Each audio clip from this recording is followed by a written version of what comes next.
y'all, and welcome back to another video of My Creative Life with Kel Sweetie, where we read books, we make art, and essentially do whatever our creative hearts desire.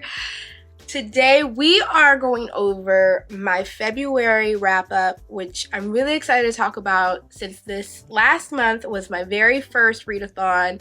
It went really great. I'm really excited about it, as well as my March TBR, which I'm excited to tell you guys what I have planned for that. So let's get into it. There's a lot to talk about. We're going to start off with some vlogging through the month of February as I was reading my books, and then we'll bring it back here in my reading nook to kind of go over everything and how I think my February went. So let's get into it.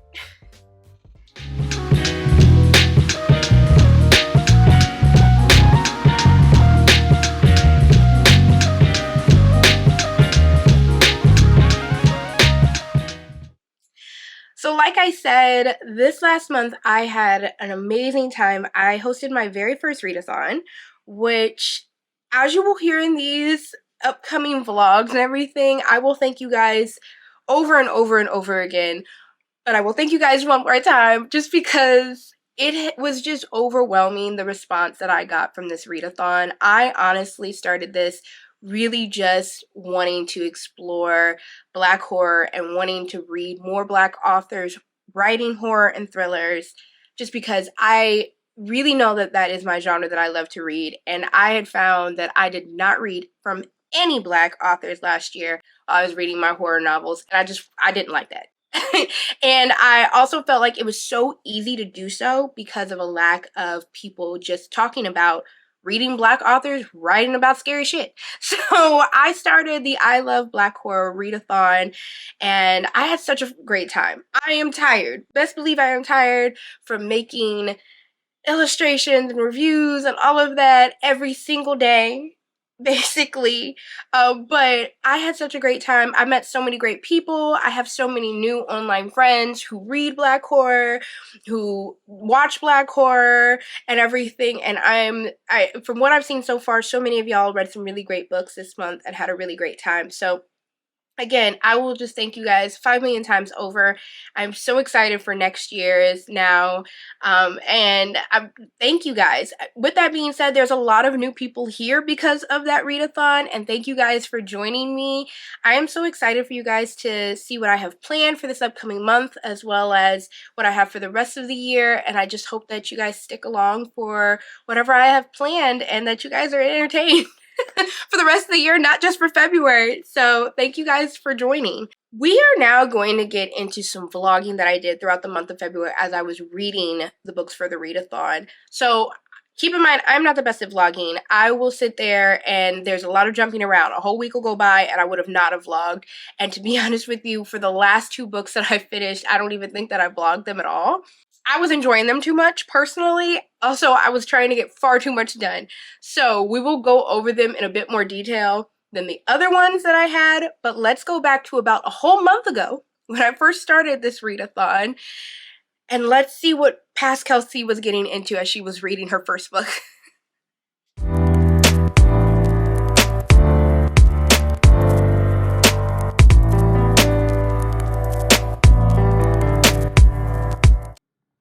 Hey y'all, so I am in the car, good old-fashioned car vlog here. I'm now heading home from work. It is 7:30 at night, and the day is like basically gone, but I do want to get into reading, and I do have some work, personal work and stuff for the Bookstagram and all the content that we're putting out and everything that I need to do at home, and I want to read and listening to an audiobook as I do that. I had put out a content schedule, and I think people took that as the prompt schedule, and that's completely fine. It actually turned out for the best, and now I'm kind of looking at what I have, and I'm like, okay, cool, let's go with the prompt schedule. So the first week is vampires, and that works out great because I actually have library books that have to do with vampires, and so I think I'm going to actually do that first. I was going to start with Zone 1 by Colson Whitehead, which is about zombies, and now looking at everything, we're just going to wait to read that one and knock out some ATTRIBUTION. I'm super excited because, to be honest, other than the Reformery, I did not know a lot about all of her other works. She has been out here holding the girls down with Black horror for years, and I thought it was appropriate to read one of her more known books that kind of really put her out there, which was My Soul to Keep, which is about a vampire like love story type thing. I'm excited for that. That's the only vampire novel that I've planned for. So after we finish My Soul to Keep, it's kind of like, okay, do you want to go into Bitterroot, which is a graphic novel about monster hunters?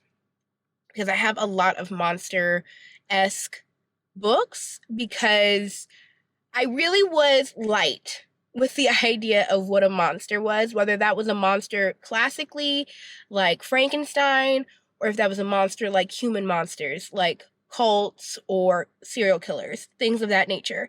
And so I have a lot of monster books. I have like 3 monster books. I don't know. I'm playing it by ear. I'm kind of just starting out, like trying to go by like this schedule that I know the person who made it is sitting here freehanding it and not really getting too specific about a schedule. But here I am. So yeah, we're gonna start off with My Soul to Keep, kind of see where we go from there. It may be, I don't know, I really want to read The Women Could Fly. Like, I feel like that one's going to be my favorite of the readathon. I feel like it's going to be The Women Could Fly because it's feminist, queer, dystopian, everything I love, which is, and then I think it's going to be the anthology, The Black Girl Survives in this one. I'm excited for that one, and I really think, looking at that lineup, I'll love that. ATTRIBUTION, I think, will be my third. I think I'll enjoy Bitterroot, but I don't know if I'll enjoy it enough to kind of put it, like, really up there, so we're saying that's fourth. So leaves 2 more. Zone 1, I heard, is a little, like, descriptive, and while I like the idea of the zombies and everything, I have a feeling that it may not read so much as horror, so I'm putting it lower on the list. That's at 5. What am I missing? Jackal. Okay, I think Jackal will be 5, and I feel like Zone 1 may be 6. Not 6 in a way like, oh, I don't like it, but just like I didn't enjoy it as much as I enjoyed The Women Could Fly. I'm gonna start My Soul to Keep. Also, I probably will say this 5 million times through this video, and I probably already said it in the intro, but I really want to take the time, as it's like the feeling is fresh right now on the first day, to really thank y'all. I am very, very new to Bookstagram and Booktube and everything, and I honestly did not think too much about people actually latching onto the readathon when I made it. I just was like, I know I want to do this, and even if I'm the only person who does it, that's okay. And to the readers that I tagged in my original post about the readathon, y'all are the best ever, because y'all showed up, y'all said y'all wanted to do it, y'all shared it, and apparently other people wanted this as well, and it just caught fire. I have so far connected with so many great readers and other Black women in this community, and I've found y'all. It's not a lot so far, but we're connecting the dots, and I can only thank, like, those original readers that I originally tagged in that TBR for just really showing up, and also anybody who follows me and is just like at that beginning stage and just liked it and shared it and just threw it out there. I just appreciate y'all so much. I'm so happy and excited to see so many people reading Black horror and being excited about it and sharing their TBRs today. My TBR alone has grown so much. Although I'm sitting here researching, y'all have even found things that I didn't know of, which was the whole point of this challenge as well. It was not just to read, but to also grow your TBR so that once even February is over, you should still be reading Black horror and knowing that it's not just, oh, I read Black horror so it was a political stance, or I read it for February because we're trying to be diverse. Being diverse means doing that all year. And one thing I've noticed is that so many people are like, my TBR has grown so much because there's so much good stuff out there. And that was the main point of this challenge as well, was to diversify your TBR. not just for this month, but all year. And now there are people who are just like, oh, I've got to get to this later in the year. And I love that. I love to hear, I've got to get to this Black horror book, not just in February, but later on in the year. I absolutely love that. I appreciate y'all so much for that. I don't think that I could say that enough. Y'all have just been super, super supportive, and I'm just so excited for all the other content that's going to come out, but I'm also just so excited to just share books with y'all and experiences and more stuff that I have to like show and learn from y'all and all of that. So all the feels, I'm a sap. I'm super sensitive and everything, but thank y'all so much again. I will probably say that 5 million times in this video. I really, really appreciate y'all. Thank you. Okay, that's over. I probably will say it slightly in the intro or outro or whatever, but I wanted to make sure I said that as it was fresh. So, let's get into some narrative do. I'm super, super excited. Yeah, My Soul to Keep. I will probably, like, after I kind of get home and stuff and I'm clocking a little bit of time reading it, I'll kind of let y'all know what I'm thinking so far, just to have, like, a quick little check-in. Okay, bye.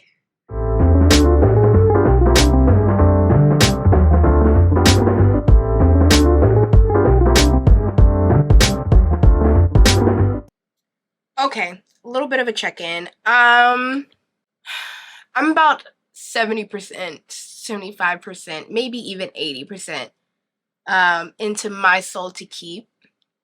Haven't checked in with you, said I would. It's been some days, I know, but I'm almost done with the book. I need to finish it by tonight in order to keep to schedule for me to finish my TBR for the readathon. Lots of thoughts. I have to keep reminding myself that this book was written in 91? 97 kind of makes it a little bit worse. I have to keep reminding myself when this was written because as a political, the politics are very outdated. And the woman-man gender politics roles are very, like, this is nearly a 30-year-old book. So there's a lot of political, gender, politic conversations that are extremely different now.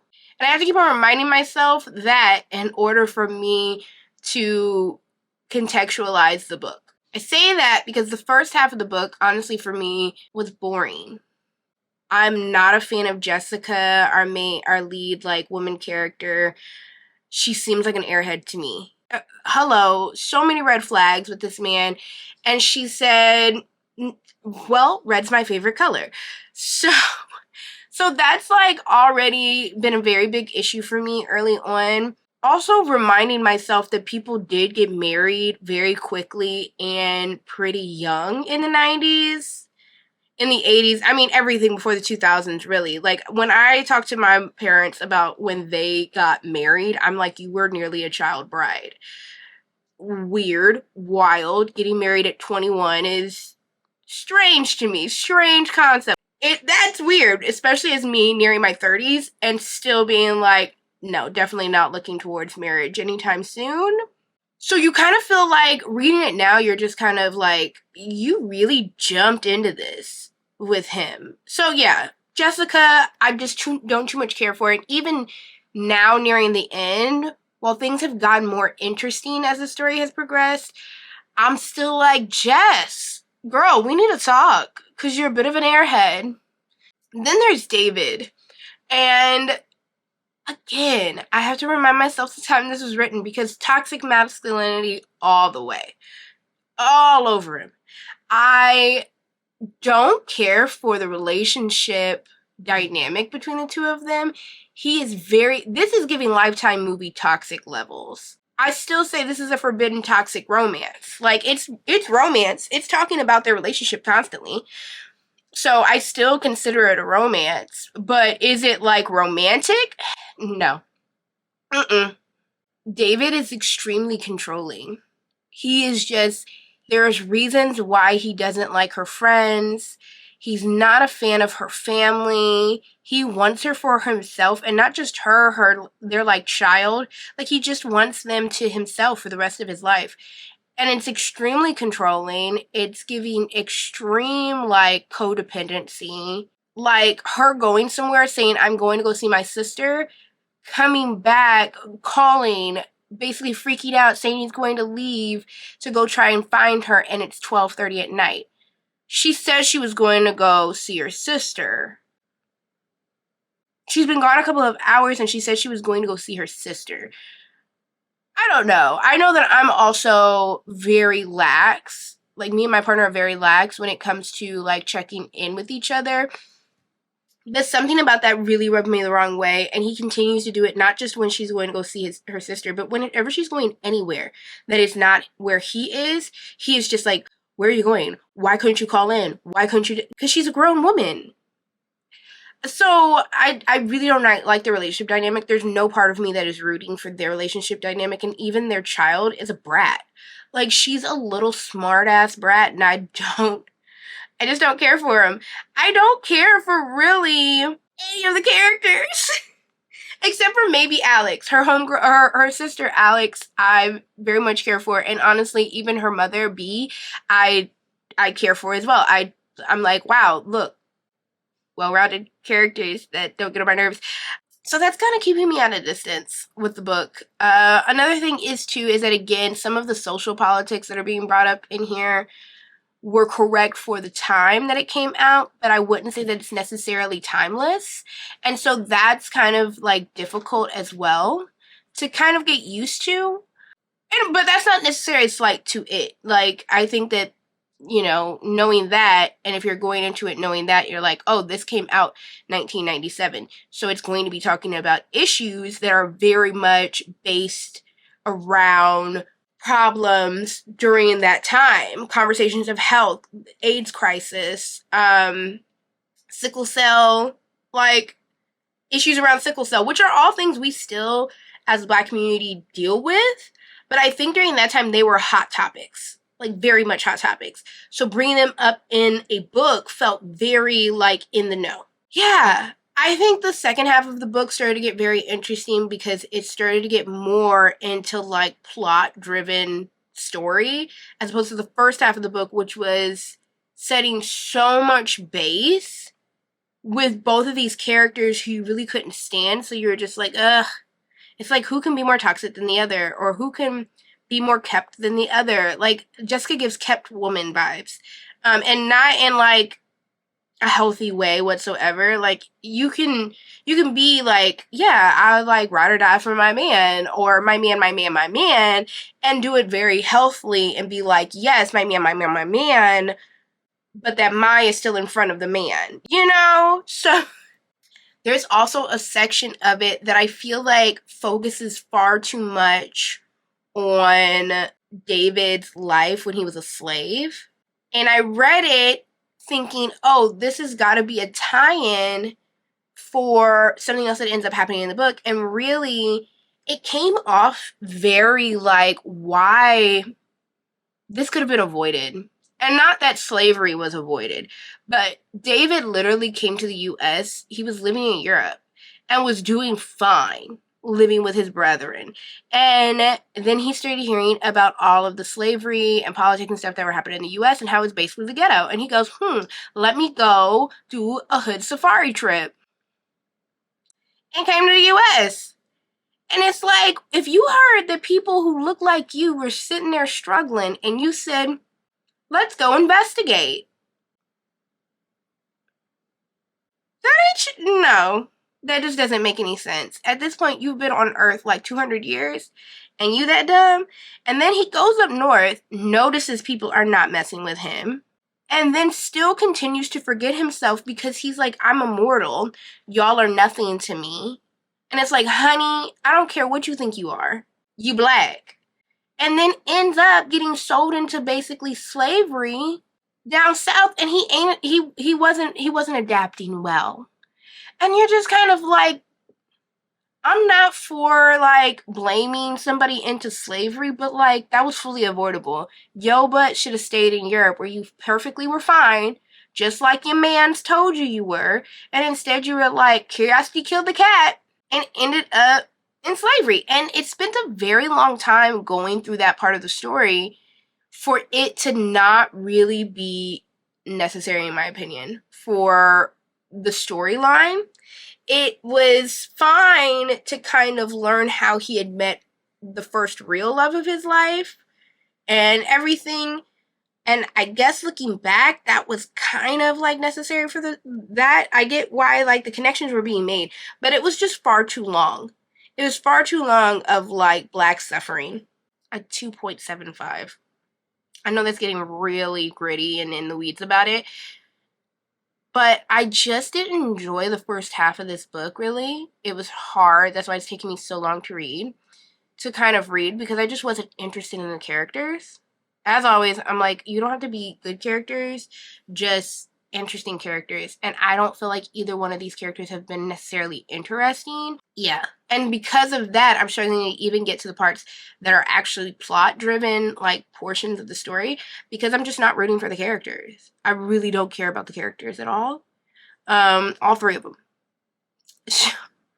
So, and I know that this is a series. So I know, like, even when I finish this book, I'm not necessarily going to be like, wow, that was wrapped up, you know? And I don't think I'm going to continue this series, which I hate to say. I think as somebody who is very much critical of gender roles and heterosexual, like, romance and love, and especially between two Black people, it's been hard for me to read because a lot of the politics that are brought up and a lot of the relationship in this story, I'm absolutely against.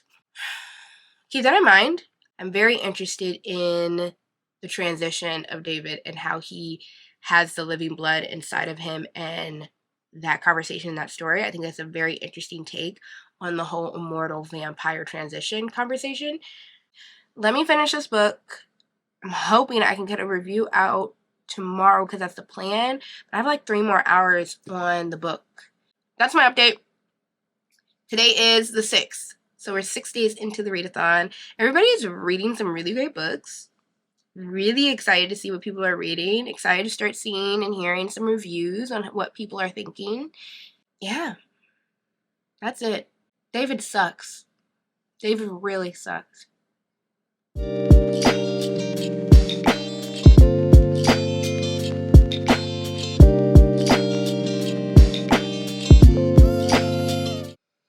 Okay, it is the following day, and I have finished my Soul to Keep. I've kind of said this if you're following me on TikTok, and my review has already come out on Instagram. I did not enjoy it. It got no better by the end. If anything, it may have gotten worse. I rated it a 2.75. And that's wild for me because I don't do 0.75s. I feel like they pity. I feel like they're real petty. Just give it a half or a whole. I'm reminding myself the publication date, and even that isn't necessarily saving it because this book really is not, it's a dark romance. I don't think I could really say it's a horror, although there is gore in it. There are horrific things happening in it. But it feels like it revolves so much around the relationship of these two people that it feels more about this, like, forbidden romance than, like, a horror. And that's not even why I'm not feeling it. But more so the reason why I can't rate it higher is because based on that alone, I did not enjoy their romance. I did not enjoy their story. I don't feel like they were, like, great characters. I didn't too much even care what happened to them at one point because of the fact that I just really did not like them. Even their, like, youngest girl who's, like, 6 is infuriatingly, like, annoying. And when you get to the end is upsetting because you're just like, this man could have avoided all of this just pain for these two, for this woman, his wife, and his child. But instead he decided to be extremely selfish, and it was just proof that it doesn't matter how long a hetero man is is on this earth, he is still gonna be trash. You have to keep in mind that DeWitt is supposed to be like 500 years old. And he's making mistakes like he was born yesterday. And it's just like, do better. Want better. And at the end, there was a trope that I just don't care for when you're nearing the end of a book. Like, it's supposed to be this twist and everything. It wasn't. It wasn't a twist. It wasn't anything that really saved the book, in my opinion. At the end of my audiobook reading, they had an interview with Tananarive. Like, I think it was like right before her next book was being published. They had did this to talk about her last book, which was this book, which you have to keep in mind, this is also her second novel, so she hadn't really got the ball rolling. She was just talking about how this was born out of two things. One, a short story that she had made when she was in college about this woman who was celebrating her 15-year anniversary. And when she had gotten married to her husband, he had said, I'm going to leave you in 15 years. When it hits 15 years, I will leave you. And she's like, why would you do that? Say that? Why would you do that? Blah, blah, blah. And so we pick up where it's her 15th anniversary and he's leaving. He's packing up his stuff to go. And she's sitting here reminiscing on their years together and looking at the photos and mad at him. When slowly from reminiscing and looking at these photos, she notices he has not changed and he hasn't aged. And it kind of creates this like realization where she's like realizing, I don't think that he's gonna age. And I think that's why he's leaving. And everything. That sounded more interesting. You don't get that in this book because Jessica's such an airhead, so she's not really getting to anything on her own. She has to be told it straight out. That's annoying. And the other reason why she wrote this and where it came from was her fascination ever since a young child of death and fear of death. I love that. I am probably most afraid of death, but the reason why I'm afraid of death is because of time. And she said the same thing. She said a lot of us are afraid of death, not because of what will happen when you die, but rather the fact that you don't know when it's going to happen, and that there is this fear that you will not have enough time to do the things that you wanted to do, or spend time with the people that you love, or even find somebody to actually love, all of these things. And so she came up with this idea of like, if you were immortal and time wasn't an issue, time just moved around you, what is that experience? And I thought that was interesting. Again, I think that the conversations that she was bringing up about the living blood, the process of becoming immortal, the experience of being an immortal, all of that was really interesting. Even like at the end, the science, like you start to realize that it's not magic, it's science and everything. The examination of religion in regards to the sacrilegious act, how the two are combined in order to make this sacrilegious act even happen. That was amazing. Those parts were great. It's what kept me reading. Instead, you got this romance that wasn't even romantic with two people who you were just absolutely tired of. That's all I'm going to waste on that. I have now started reading The Women Can Fly by Megan Giddings. I am an hour in to this audiobook, and it's 9-hour long audiobook, which that's exciting. I love when we're in single digits for a book. I think I might cry. I might end up crying reading this book. I might end up having some real sociological like reflections reading this book. It is about a woman. Her mother went missing when she was a young child, and she lives in a near distant future where witches are real, and at 28 you have to be married or you will have to start being monitored. Yeah, I think that's interesting. Great novel so far. And I'm 28 right now. So I'm kind of like loving that I'm reading this now because it's very much like, okay, put yourself in this person's shoes. Even more so as I read about this, like our character. She's bisexual, doesn't want to get married whatsoever, is an artist. She feels very, very relatable. And as she's even talking about her mother, y'all know I love a mother-daughter trope. An imperfect mother-daughter trope. Love it. So I'm sitting here and I'm really excited. There's already been so much about this book that I'm just sitting here loving. She talks about her mother and how it's very clear that her mother didn't want to necessarily maybe be a mother, that she was a very selfish woman and everything. Just that, like, she loved her daughter. She loved her man. She loved herself. And I just feel like that's very relatable from my feelings towards motherhood. We'll see where it goes from here. I'm There's already been conversations of incestership. I'm just how magical, how independent women, smart women can be considered witches. Even the father-daughter relationship feels very relatable. It's just been really a great hour, and I'm excited because I feel like the universe is just like, we know you didn't too much care for that one. Here you go. Here's this one. So I'd be very surprised to see if this like turns south. Let's hope that I didn't jinx it. And I'm hoping that it doesn't. I hope that it's just like, I'm hoping for a 5. I'll even go for a 4.5. But with the way it's going right now, it's shaping up for a 5. Very much excited. We'll see where it goes from there.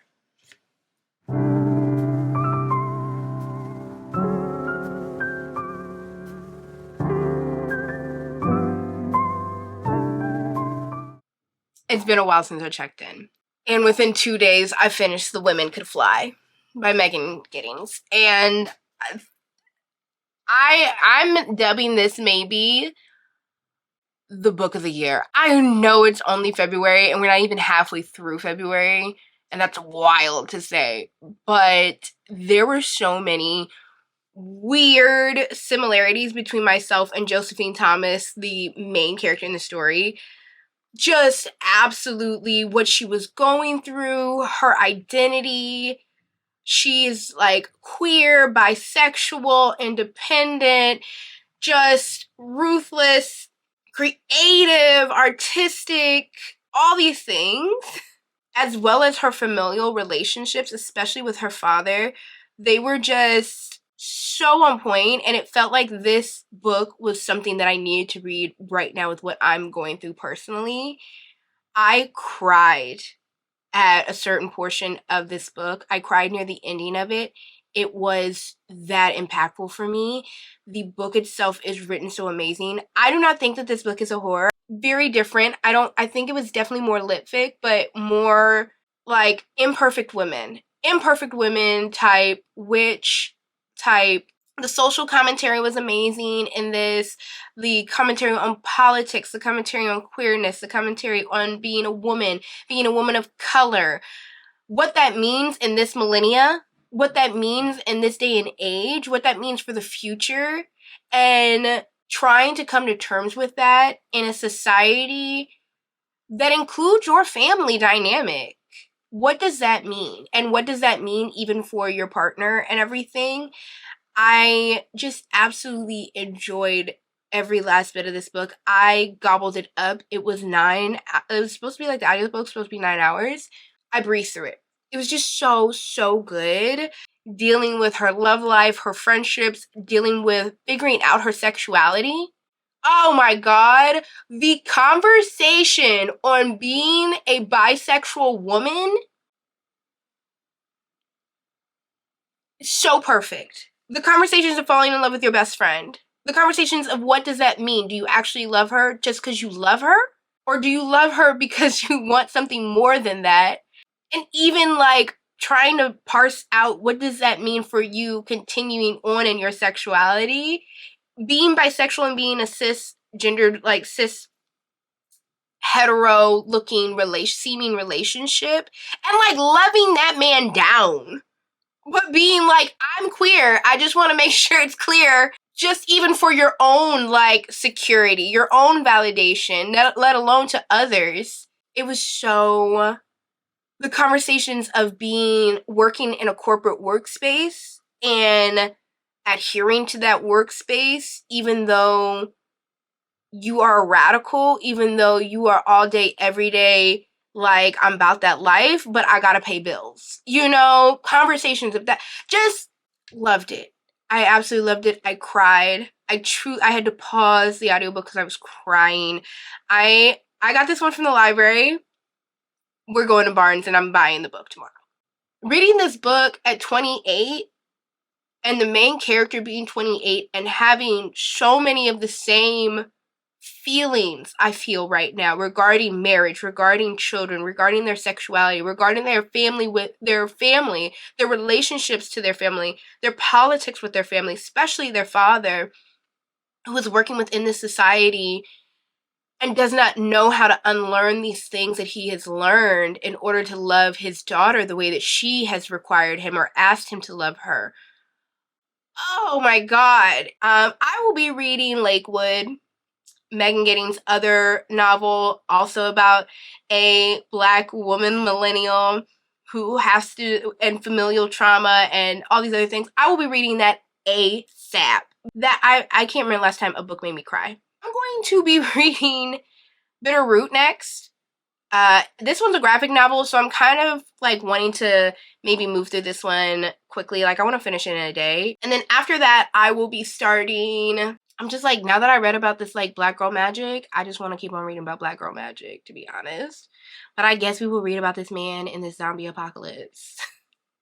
So yeah, I think I'm going to do that. I'm going to read Bitter Root, but the next book that I'm going to like hear audibly will be Zone 1. And that has to do with zombies.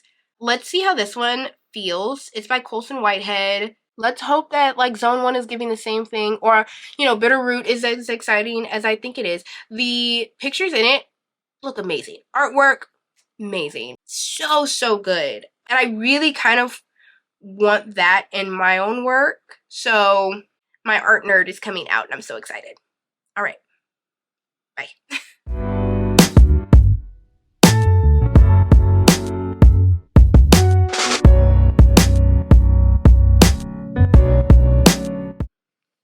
Hi. It is the 13th of February. We are 2 weeks into the readathon.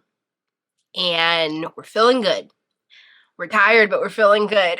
As far as making assets, but I really love making them, so I say that happily. I finished my book for this week, so I'm already on my book for Monster Week. I have a couple of options now for Monster Week, so I'm kind of looking to maybe rearrange some reads. I may just finish Bitter Root. However, this came in the mail. I'm so freaking excited. This is my first official arc from a publisher.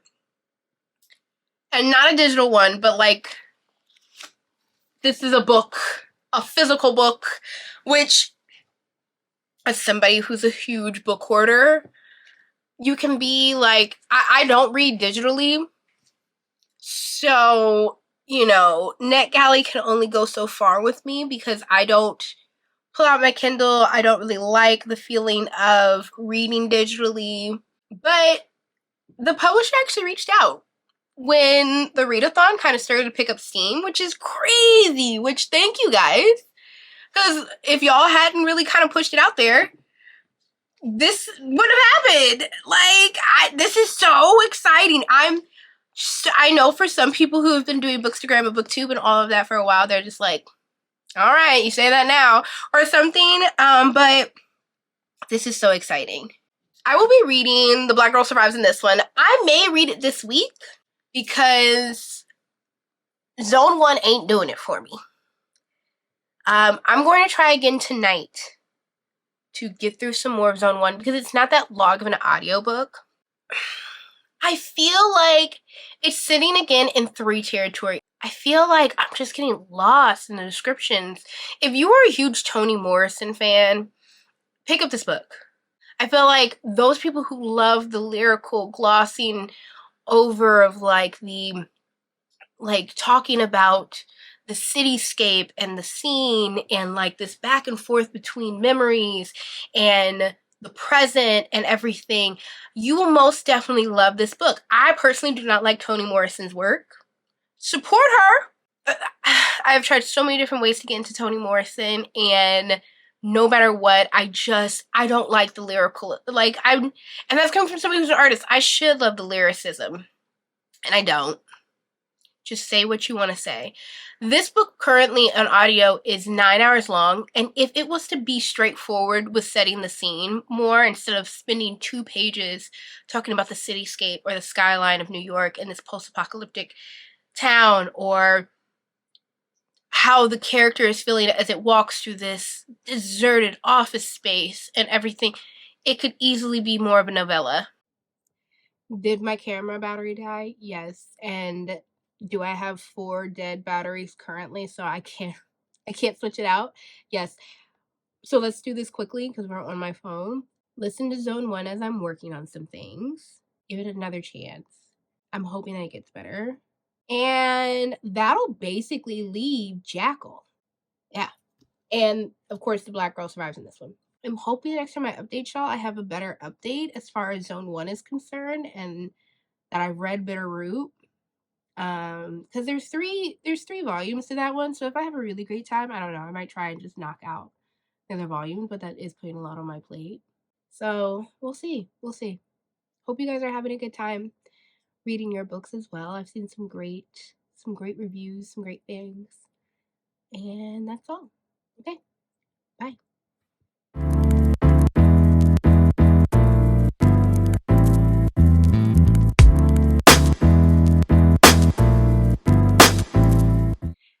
Hey y'all. So I'm not sure how long it's been since I checked back in. Gonna be honest, I could probably look through some of my vlogs. I don't think I've checked in since I read Bitterroot. If you tuned into my live stream, there was a video that was supposed to go out on the 18th. It was a get out, watch with me where I read along to the screenplay. Honestly, a lot of things were realized. It was a great time, but y'all will never know what it was because I filmed the entire thing in slow-mo. So there was no audio and it was in half the speed, and that's annoying. But silver lining is that in a last-ditch effort to try and pull something together and still feed the algorithm and still put something out, especially during the month of the readathon, I asked y'all if you want to do a live stream, and y'all were the best. I really want to take some time and say it again. I know that I have said so many times during this video how grateful I am for the support I have gotten this month. I honestly thought that I was going to get on that live stream and it was going to be me and maybe possibly one other person that was like changing out when they could. And the highest that we got on the live stream of like people who were like sprinting with me, were doing reading sprints with me at the same time, 33 people. I have never done a live stream. There is no evidence to say that that was even going to work or even look good. And honestly, as far as YouTube channels go, I am still a baby YouTube channel. I have not been up for a full year. And even now, like, I hit my 500 subscribers this month, which is crazy. My subscriber goal for the full year was like 700 subscribers. And as of this video, I think we're at like 560 or something, which is insane because of how well that reading sprint and that live went. I'm excited to do another one. I think it's something that I'll just do monthly. Let's bring it back because apparently we lost all the feedback regarding Bitterroot. Finished Bitterroot. Had a ball. Oh, I had a time. I had a time reading Bitterroot. It was so much fun. Honestly, it was, for me personally, it was just the best parts of Afrofuturism, sci-fi, and even like the horror that was in it. I still would love to see this like turned into a series or a show. Also loved the essays. Take a moment to, as an artist to another artist, Sanford Green and Rico Renzi are some of my favorite illustrators now. Just, that's amazing. Essays in the back were fantastic, and I think that they added a whole new layer of education for those who were reading it. Anger family are in Harlem during the 1920s. Essentially, they use root magic and conjure to banish and get rid of monsters. Now, these monsters are built out of hatred, and I love that. It was really great. There are demons and other dimensions. It's like great horror, sci-fi, Afrofuturism. One of the essays in the novel talks about ethno-Gothic versus Afrofuturism, which is an interesting topic that I'm not going to be obsessed about in the upcoming months. Another essay talks about conjure and us as Black folk, like, being colonized into Christianity, and that conjure is a part of our ancestorship and this constant battle that we're at, or at odds we are at with that. I loved it. Absolutely loved it. I loved it so much.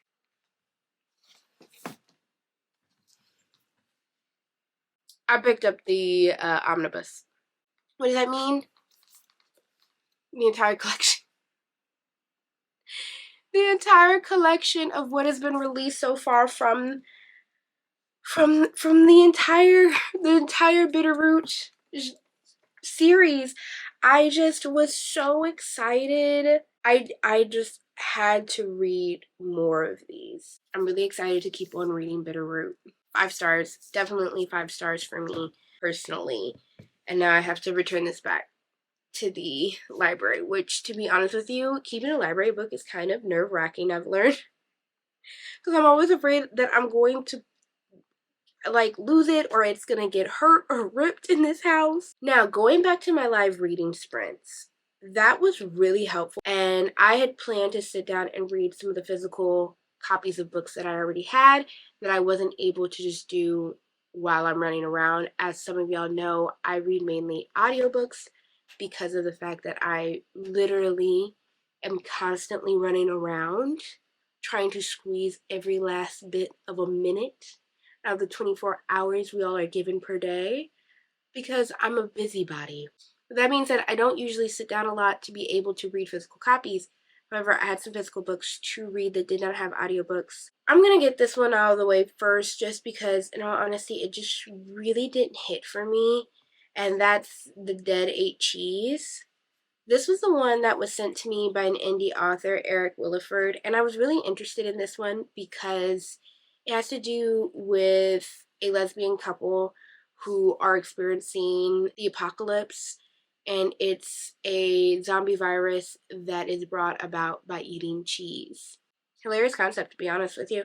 I thought it was hilarious, and I'm like halfway through, because I am like thankful that like the author sent it to me, and I do want to give it a full like actual review by finishing it. But so far, and even how it started, wasn't really great for me as a queer woman. From what I can tell, Eric Williford is a cis hetero man. I personally do not believe that hetero people can't write queer characters.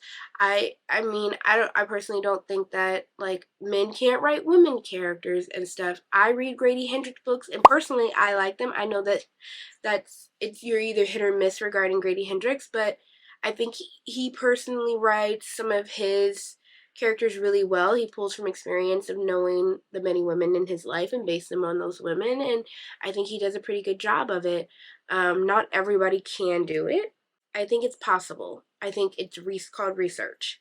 I think that I went into this thing not having like preconceptions on whether or not this author, just because he was hetero-seeming and cisgendered, could write a queer couple, and apparently an interracial queer couple at that.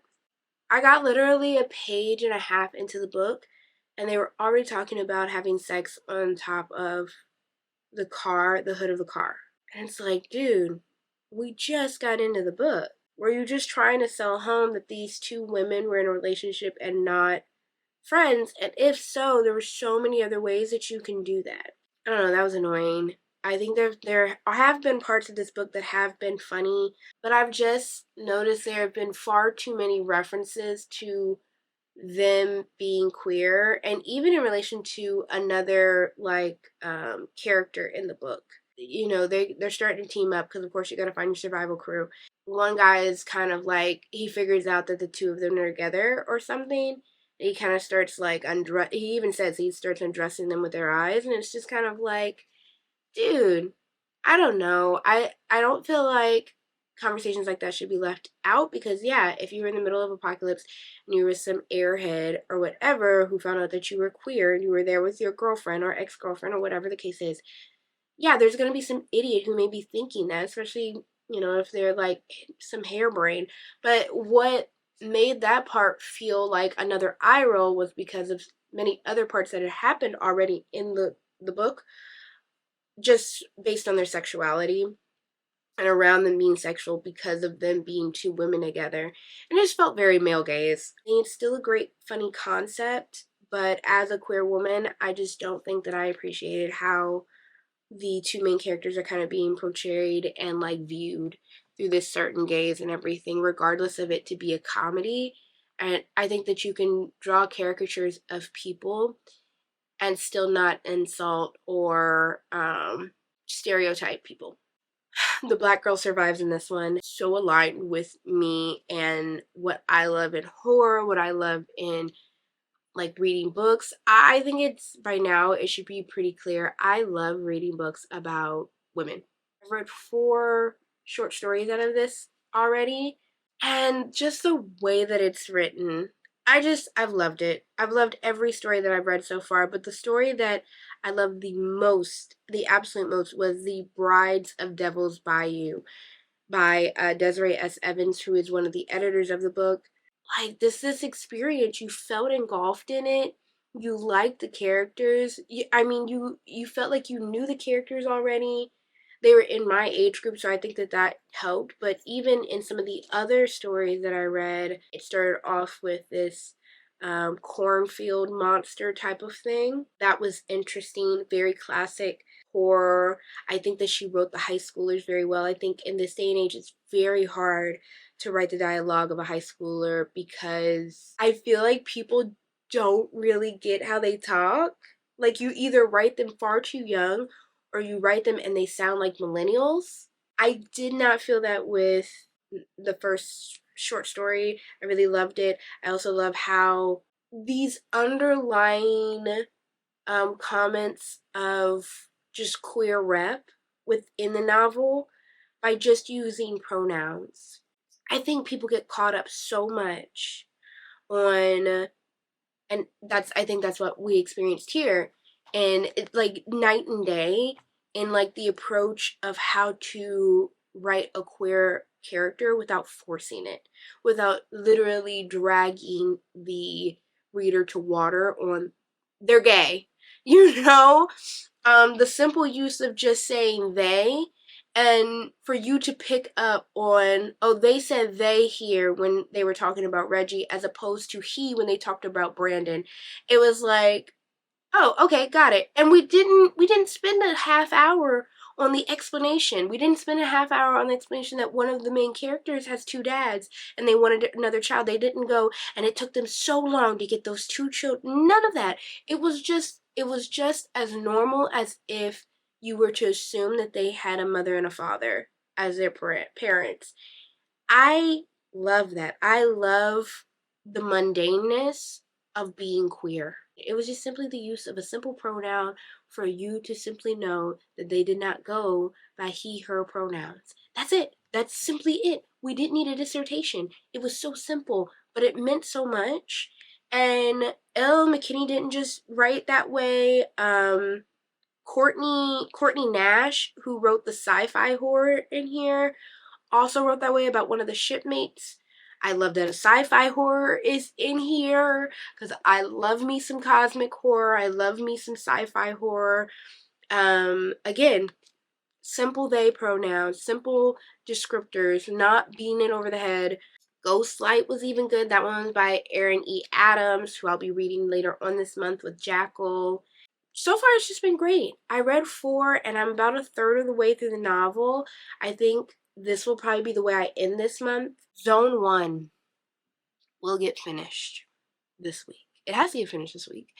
Not having a fantastic time, which is why I'm kind of dragging my feet. But I enjoy the world that was built. I just am not really enjoying the story that's being told and the character who's telling it. And then we'll be done. And then we'll be starting up for Women's Month next month. So we'll talk about that a little bit later. All right, guys. See you next one.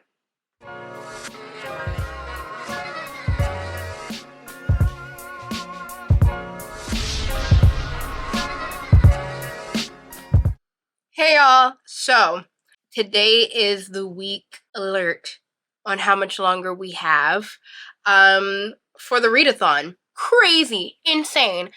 Had a great time. Stressful? Yes. A lot of pivots have had to happen. But we've been having a great time. Excuse my hair. I know it is drippy.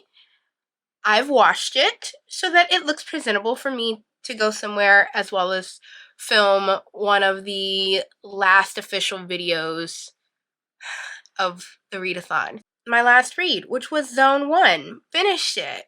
Was not a fan. Zone 1 was just, it was like watching paint dry. And that's hard. Like, how did you make a dystopian zombie story about the end of the world, like, somehow be boring? I think the world and the virus and these stragglers, the stragglers are very similar to Ling Ma's Severance. I believe Zone 1 was made first. So, you know, chicken before the egg. But I did like the straggler theory. People who have been infected with the zombie virus but are caught in this in-between between living and dead. Their mind is basically on auto mode. But they're not necessarily like ravenous and all this other stuff. I think that it's a great parallel and conversation around people who, like, a lot of people who just live day to day and have their routine. The conversation of what's actually living, what's the difference between us and these zombies. If, like, we really aren't living, we're just going day to day as necessary. I sat there and I was at 2 times speed trying to get through my audiobook just to get the gist of the story and say, I know what happened in the story. And because I was interested on how does this all end, because I wasn't really seeing an ending in sight. Let me tell you now that there is no real ending. I'm not going to ruin the end for you, although it's not an end. But if you are reading the book and you're not having a good time, please just DNF it. The cadence doesn't change. The story doesn't all of a sudden get a huge plot twist. None of that happens. And in all honesty, the ending is not really even an ending. All vibes, no plot does not work for me. And I think that's why I really did not like this book. I rated it a 2. And honestly, that extra star that I gave it really was based off the fact that I did think that the world that was built was interesting. I just really would have loved to hear about it from anyone else but Mark Spitz. So yeah, that was my experience. I've started Jackal, and so far it's been good. I'm about 15% into the audiobook. I love that this, like, Black woman is very nuanced, in my opinion, isn't just, like, stereotypical in any sort of way. I'm interested. She's Haitian, and I'm very interested in hearing how she got to where she is now, and also what this thing in the woods is, which that's not a giveaway because that's on the back of the book. I kind of picked this book to fit the spirit, like, topic for our last week, and I'm feeling like I mischose. But that's okay. I'm gonna film this last video, which will be a discussion in Black horror. Considering you'll be watching this a week after I've posted that, hope you guys enjoyed it. Hope that it caused some discourse of some kind in the comments.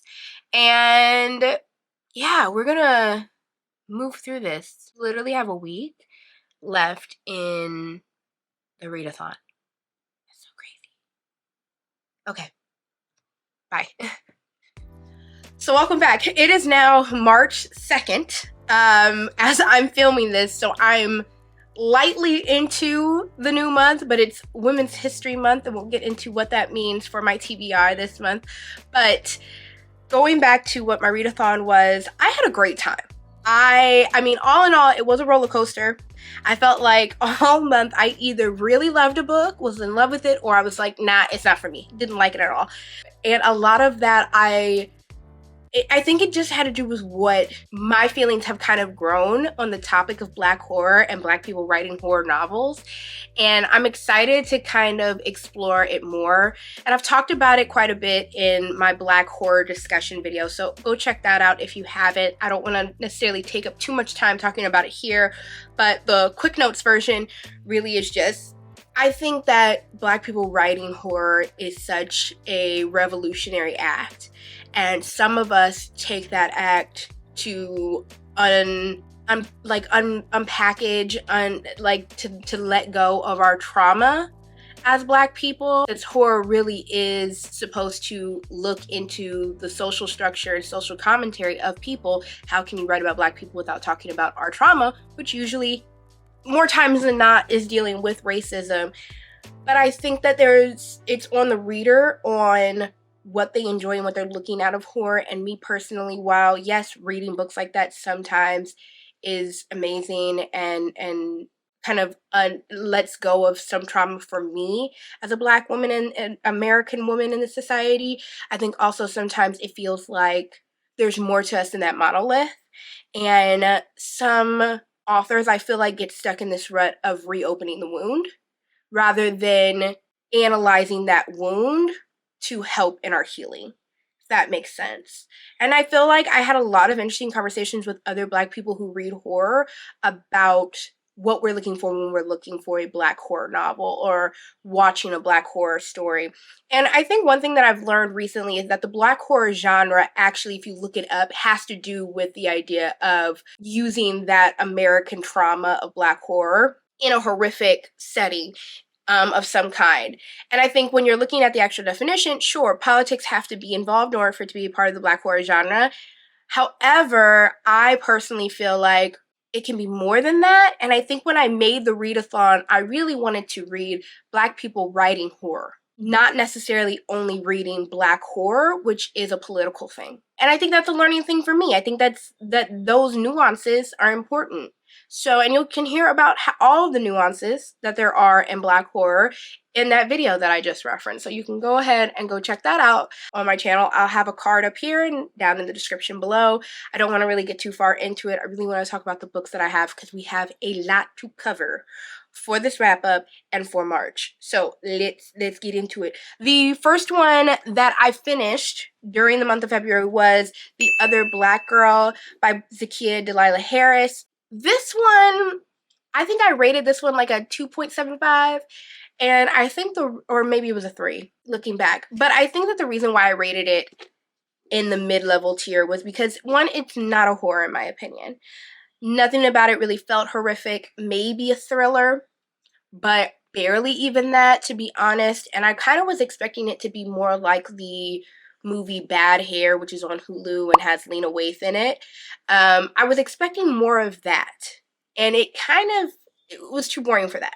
I think that the ending of it and the main plot of it was interesting, like with the hair care product and these references to being the only Black girl in a corporate structure and what happens when, you know, you bring another Black person into that arena and what do these two people do based on their view on politics and race in the corporate like structure.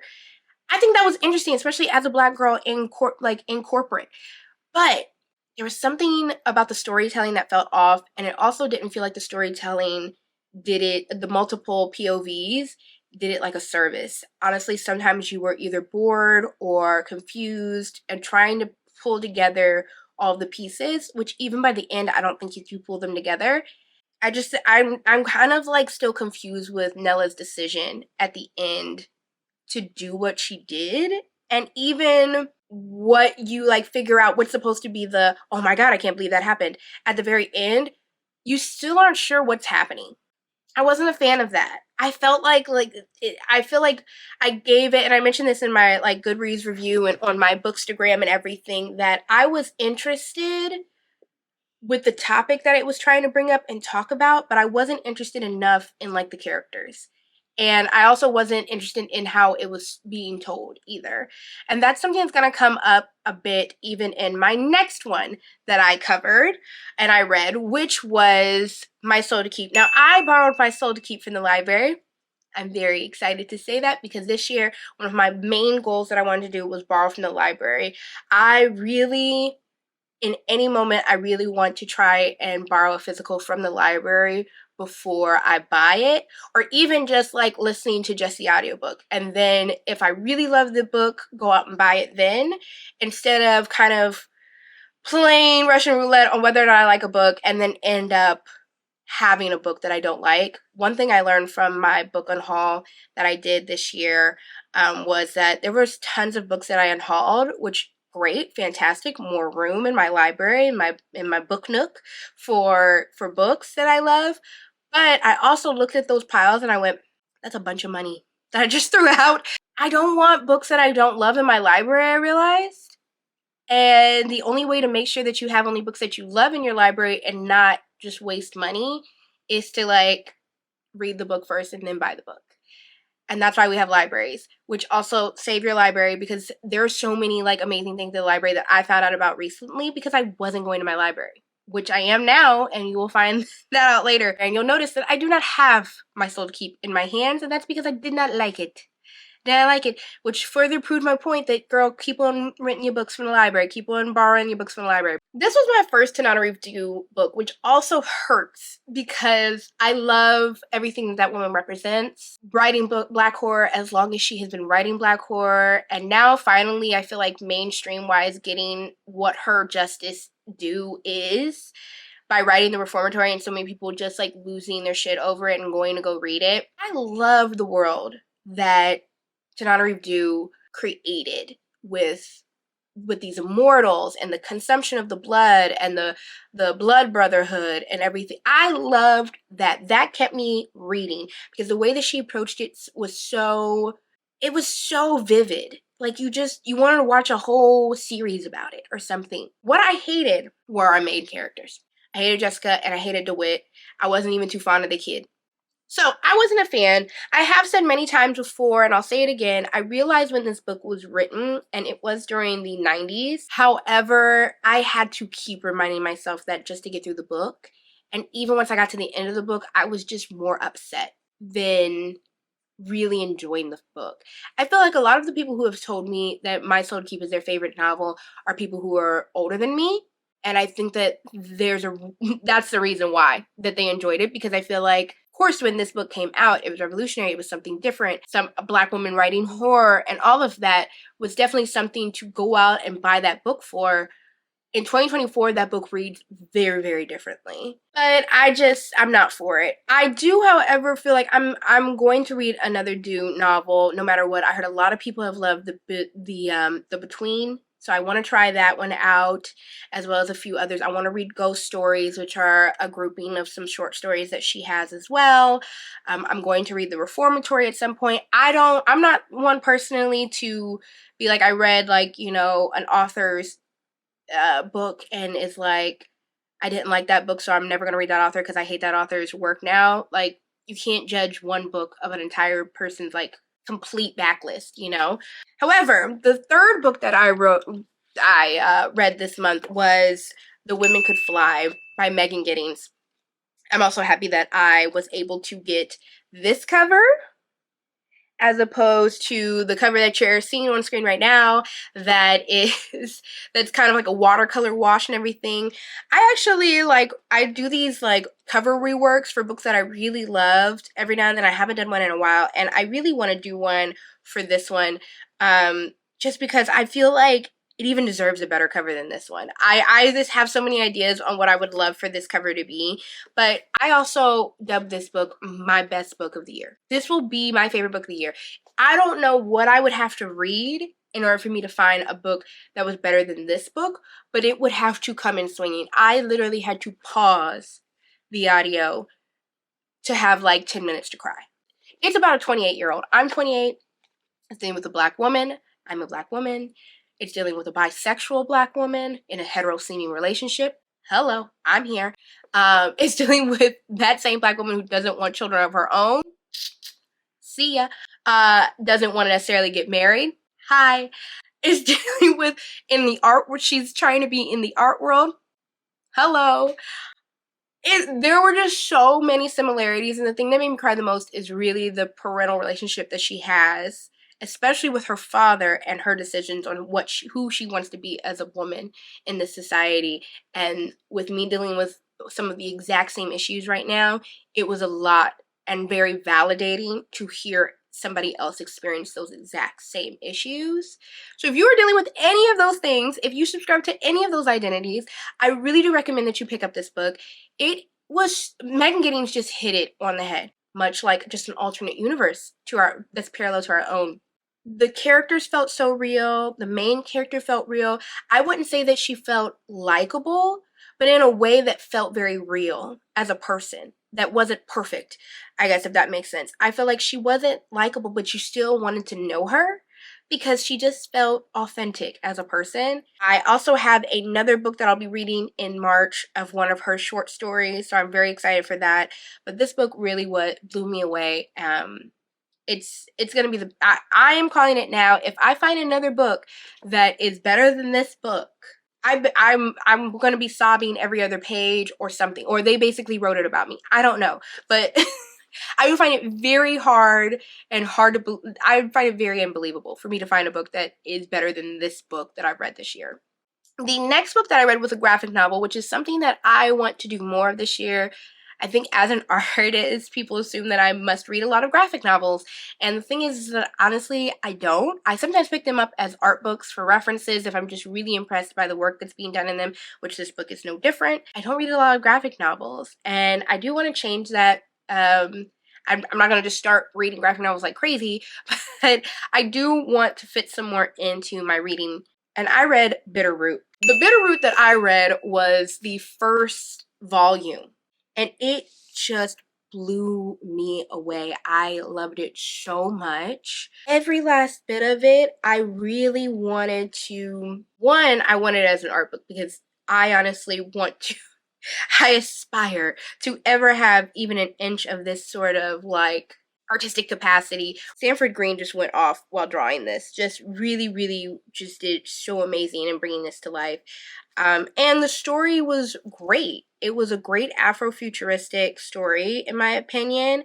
I just had such a fun time. I really do recommend it. I really recommend it too for the essays that are at the end as well. I think that there's a lot to learn from those essays, both from those who are part of the Black community as well as those who aren't and need more insight in why these stories are important and what's being talked about. And it is important. That was my fourth book. Yeah, that was my fourth book of the month. I'm moving through books at this point. My goal for the reading goal for this year was 65 books. Because last year it was 50, and I made, I think 51 or 52 is what I ended up doing. This year I was like, okay, now that I'm really got a roll on, let's add 15 more books.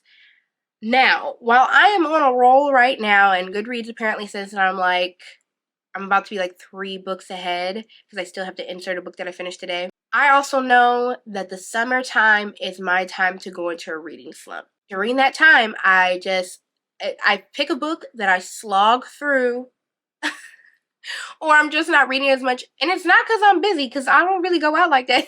But for some reason, I slow down. So, padding, any reader that you know, the year probably starts out fine, or during the summer they start to pick up. Everybody has that reading slump season, and that's why they pad their books. I do not think that I am, let's quote me here now, but I personally do not think that I'm going to surpass 65 books this year. We will see though. The fact that I've already read 4 books, and that's usually my average per month, color me surprised. Because then, after reading 2 fantastic 5-star books back to back, I ran into a 2-star.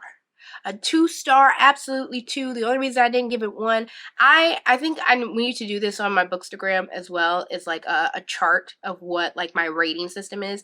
I usually will give a 1 to a book simply for existing, to be honest. Somebody had to like write that and everything, and I will give you a star simply for, it's like a participation star. It's like, thank you for participating in the written word. I won't give it a star. Now, that's if it doesn't like sit there and insult me. Like, there have been books that are racist and they don't get no stars. If it's a book that simply is just like, well, thank you for participating, you'll get a 1. This book, it was a little bit over that. And I gave it a 2 simply for creating a world that seemed interesting enough to read about. And that was Zone 1 by Colson Whitehead. I was so excited to read this book. Let me tell you. How do you make a zombie apocalypse boring? You tell it from the perspective of Mark Spitz. He was so boring.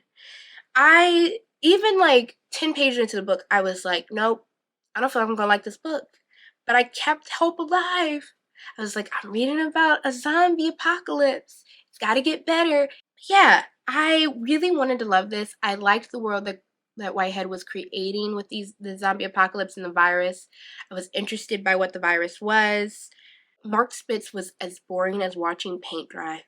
I slogged through this book. I think I actually got to about 20 pages out from the end, and I was like, I can't do it anymore. I'm calling Uncle. And I just looked up what the ending was. And then I was upset that I wasted my time because the ending is not even an ending.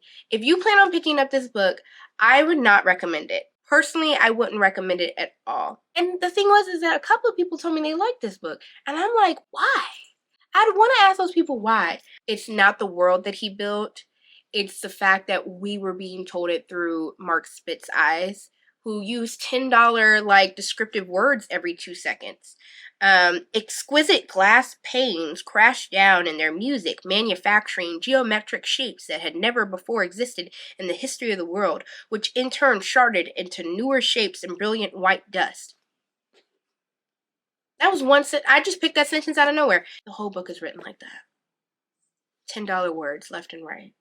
To the point where it doesn't feel obtainable. And at the end, there was no ending. It's a cliffhanger.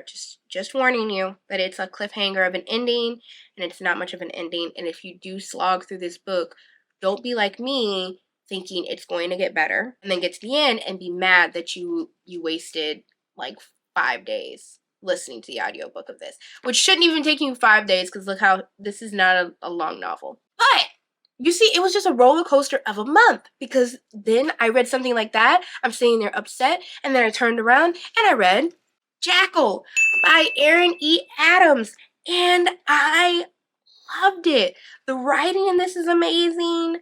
I listened to the audiobook, and both of those actors, both of those people who are narrating were just amazing. There's 2 narrators, and I love that they did 2 narrators. I think that a lot of people who have rated this book a little bit lower don't realize that the power of this book is the reflection in it. I think so. I'm going to warn you now that there is magical realism kind of in its ending, nearing its ending, and I think some people aren't expecting that. To be honest with you, reading the back of it, the only thing you can really tell about this book from the back of it is that Black girls are missing in a town. That was enough for me to pick it up, and when I wrote about it on my TBR before reading it, I had put it under I love dark entities, which it is. It most definitely is dark entities, but not in the sense of ghosts, but in the sense of monsters. That what I loved about this book is that it reflects everybody who reads it. It is not a reflection of whether you are white or black or whatever, but the darkness inside of you. Our main character, Liz, is not stereotypical as a black woman in any sort of way. That makes her interesting to read about, because you don't feel like you already know her story or her reactions to things. And that also is talked about in depth in the book, about being someone who isn't accepted much by either groups, and then how that person navigates. Never mind the fact that it's in Pennsylvania. The Midwest, the Appalachian area and stuff. I think that Adams wrote, being from somebody from the Midwest, I can tell you that those same people who could not know you from Adam, invite you into their home, and you feel like, God, this is the most homiest I've ever been, are also the same people who have that much heart and passion to also hurt you more than any person you would have ever met walking off the street in some major city. And it's a double-edged sword. It's one of the things that you really love about living in the Midwest and southern towns and places like that is also one of the things that you hate most about those people. And I think that she wrote that dichotomy very, very well in this book.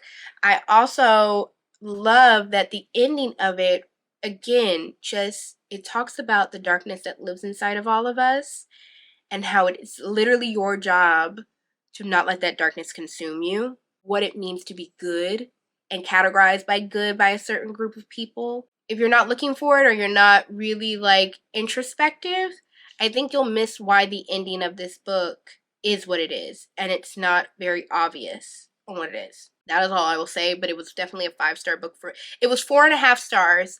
I think on my Goodreads, I rounded up to a 5-star because I felt comfortable doing that. Go out and read Jackal, though, because this is just amazing. It's not that long, and I feel like it was the perfect length. There was no point that I felt like it was just going on and on. The next book and the last book that I finished for the month, and to be honest with you, I finished it literally today, but I felt like it was appropriate because it felt like a good, like, transition. Because I really feel like being a black woman between the months of February to March are the best, because you go into from Black History Month into Women's History Month, and you're just like, that changeover, you're just kind of like, okay, great, it's still my month though. During Women's History Month, like, you don't have to like press pause. You literally get 2 months to do whatever the hell you wanted to do. And this year it was even a leap year, so we got 1 extra day. So it was great. It was fantastic. And I felt like reading The Black Girl Survives in this one, it was really the best transition into Women's History Month.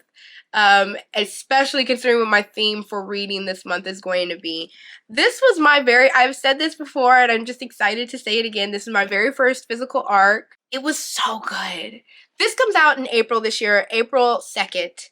And I can't wait till everybody else reads this book because the stories that are in here are amazing. It's an anthology, so it's full of short stories. I believe there are 13 in total. 15. Wait a second. Yes, 13. Lucky number 13. There's 13 in total, with the foreword by Tanana Reeve, which I think was really, really great. That they also got her to do the foreword because she really represented everything that this book is really about, which is about Black final girls.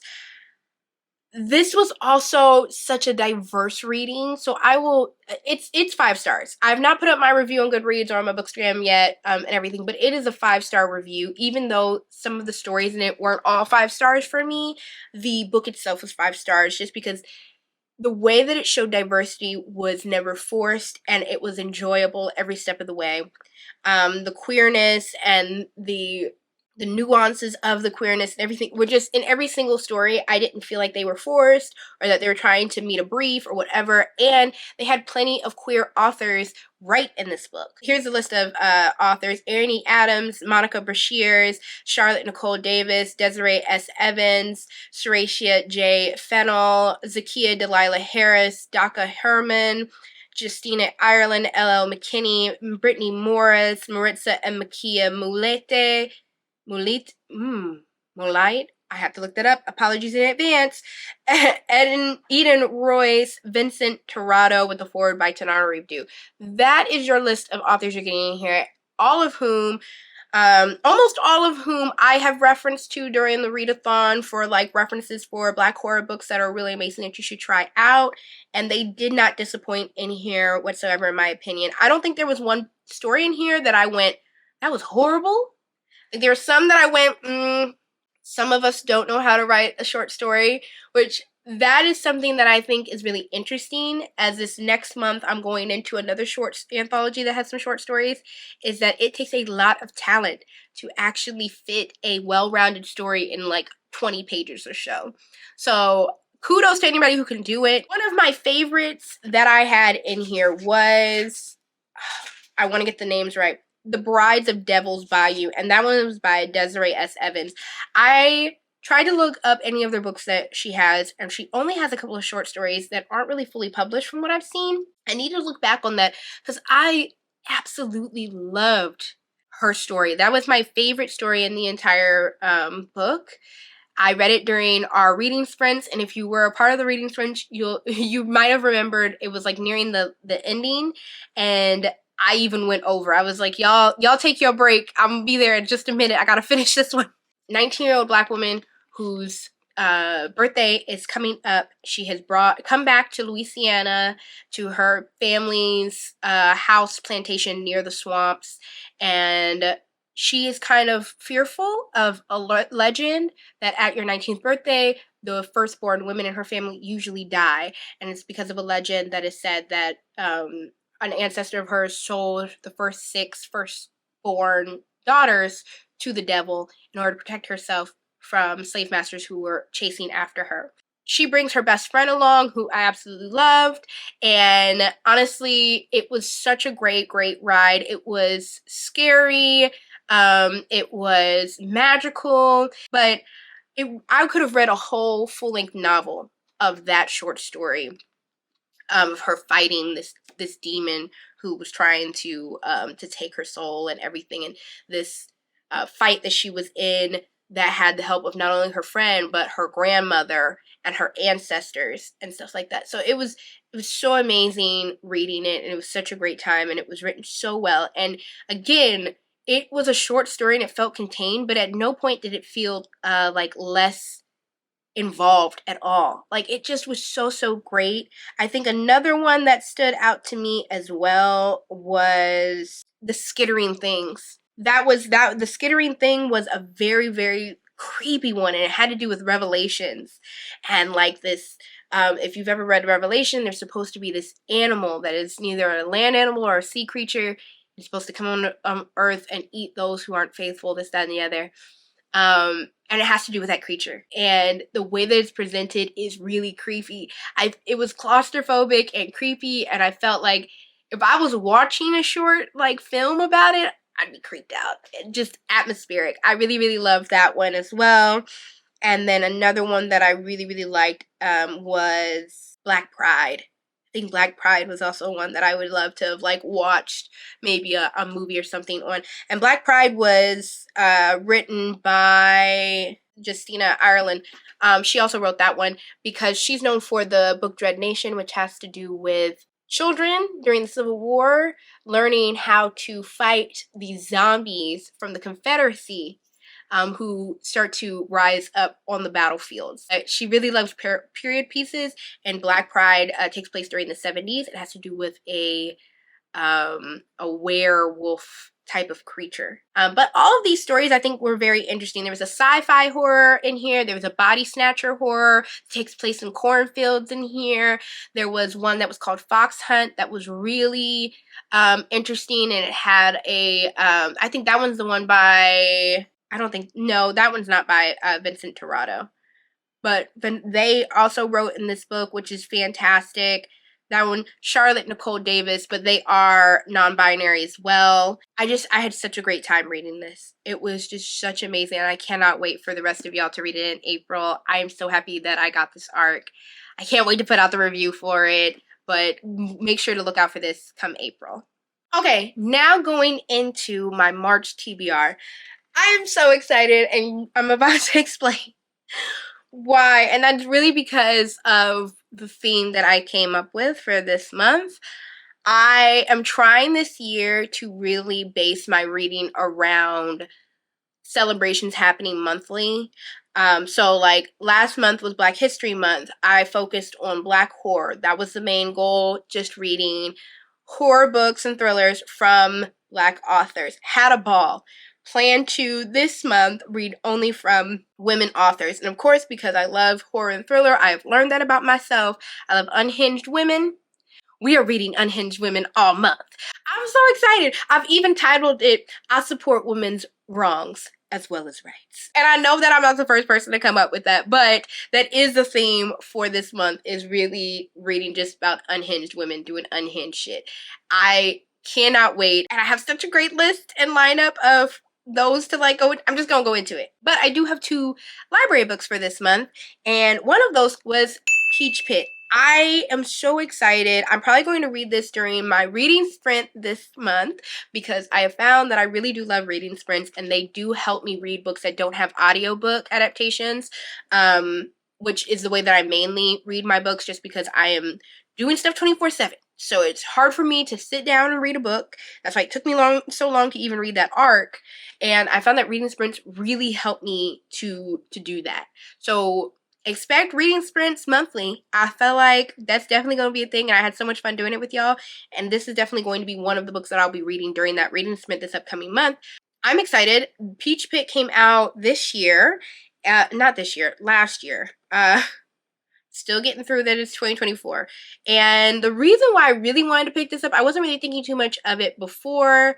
Megan Giddings has a short story in here, and because of how much that I loved The Women Could Fly, I was like, oh, well, I want to pick it up because that's other than, reading Lakewood, this was the next thing that would have been like something from her. So I was like, okay, well, I'm picking that up.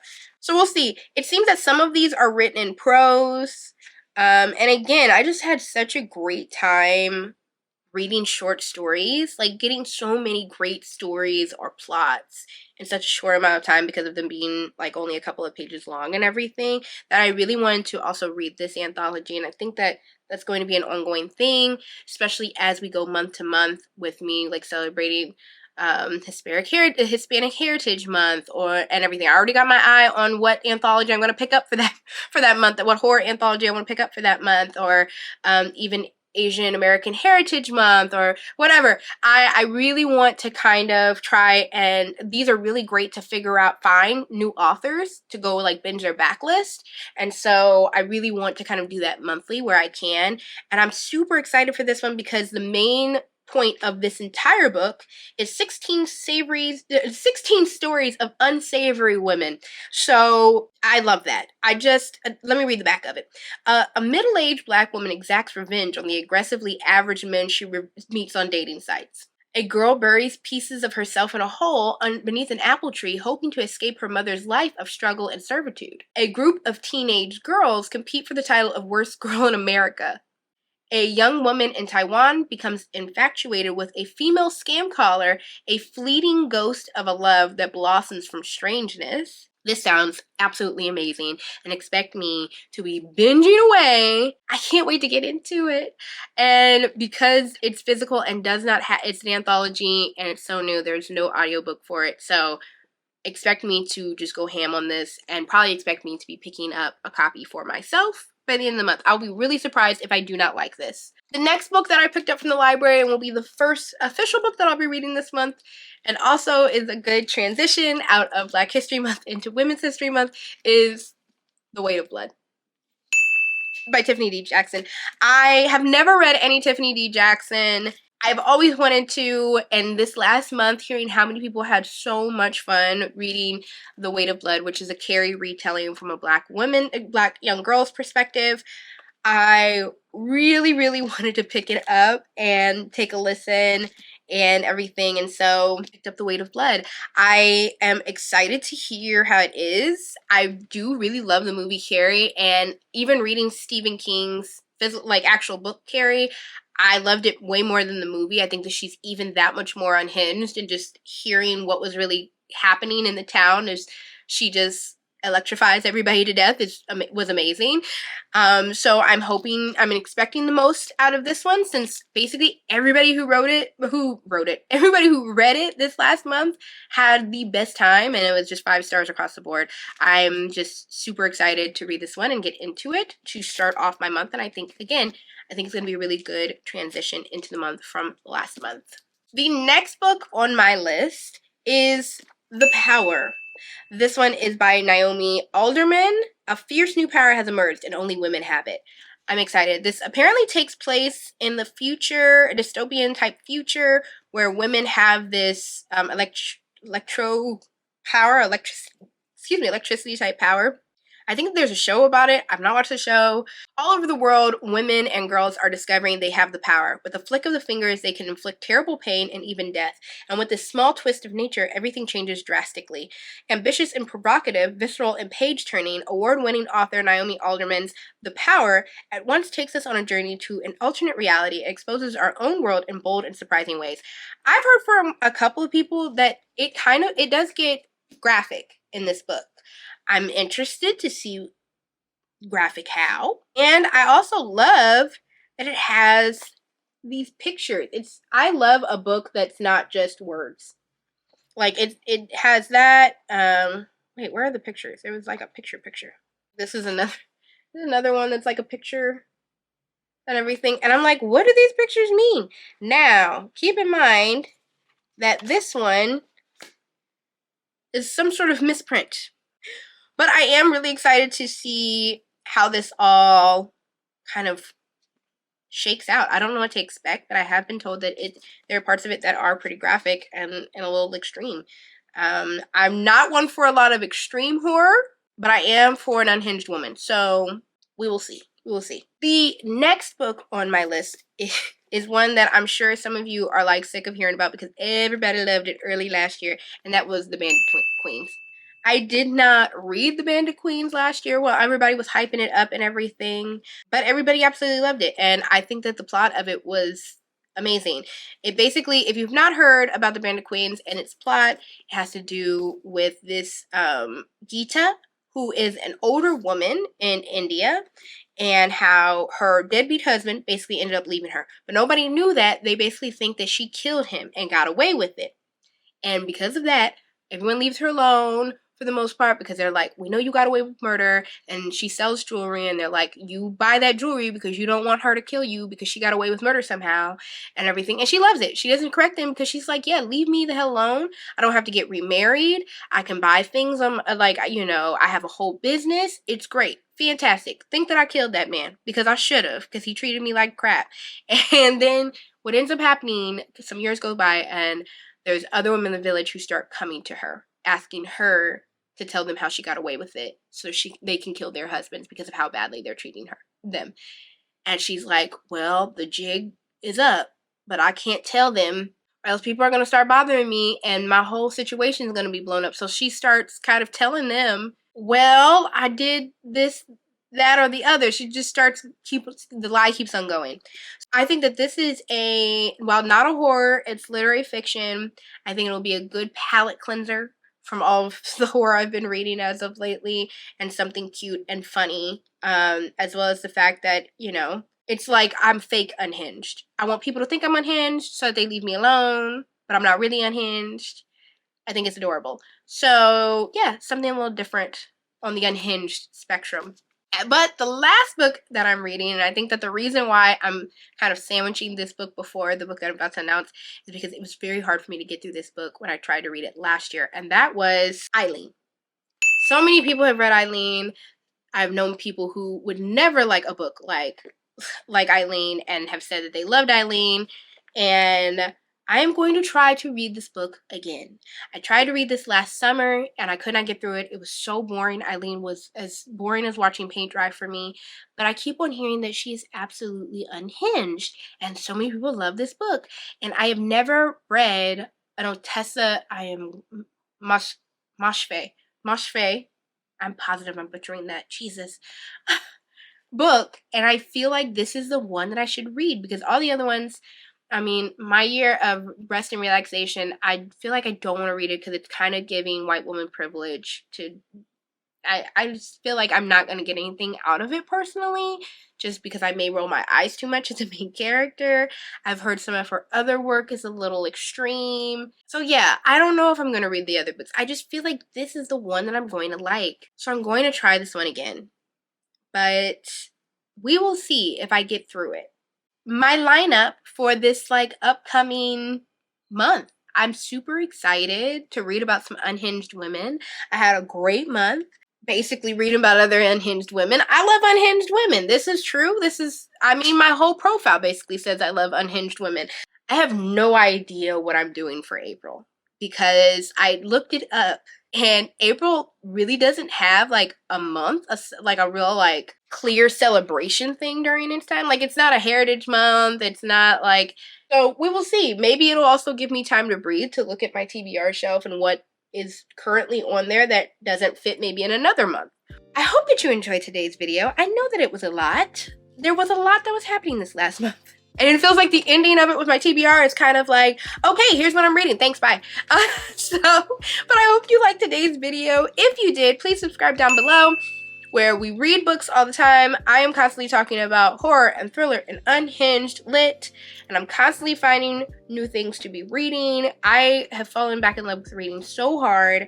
And I am so happy. It really has just saved me these last 2 years as a creative, as a person, and everything. So expect more and more. If you like today's video, like this, like the video if you did like it. It'd be really great. And also let me know down below if you did participate in the readathon this month. Let me know what you read, what your experience was while reading any of these books. If you liked any of the video content that I put out during the month, or anything like that you learned this last month, because I was putting out a lot of facts and stuff. Let me know down below. I would love to hear that, as well as what you're thinking about reading this March. If it's about women, if it's not about women. If you also are like, yeah, I'm going to read Unhinged Women now too, and everything, because I'm excited by what you're reading, let me know down below. I love talking to y'all, and I will see y'all in the next one. Bye!